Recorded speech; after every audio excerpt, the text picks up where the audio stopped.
In my experience, the root problem behind almost every conflict in almost every church is this right here.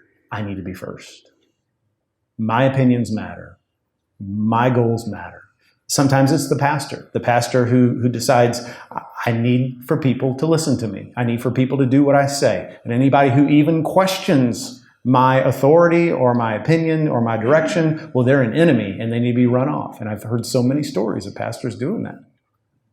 Run people out of the church just because they disagreed or asked a question in a business meeting. Sometimes it's a lay leader, maybe a deacon, maybe a life group leader, maybe somebody who's just been there a long time and has given a lot of money, and they're just not used to not getting their way.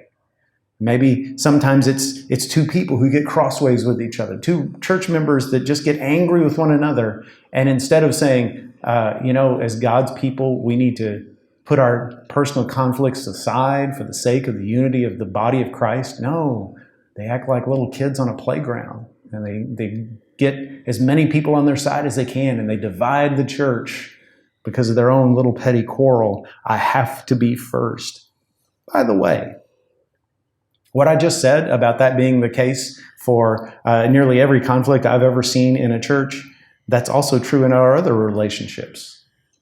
When you think about the conflicts you've had in your relationships, whether it was when you were a kid and you were mad at your parents, or whether when you were a parent and you were mad at your kids, whether when you were off on your own and you got mad at your roommate or your friend or your former friend, it was because you wanted to be first, and so did they. This is why Paul in Ephesians 5 says, wives, submit to your husbands, and husbands, lay down your life for your wife.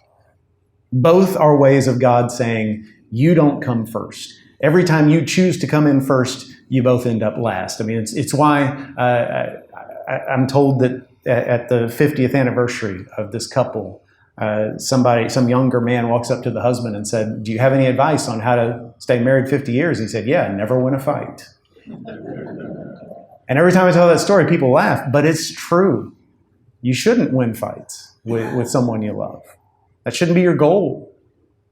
That shouldn't be your goal.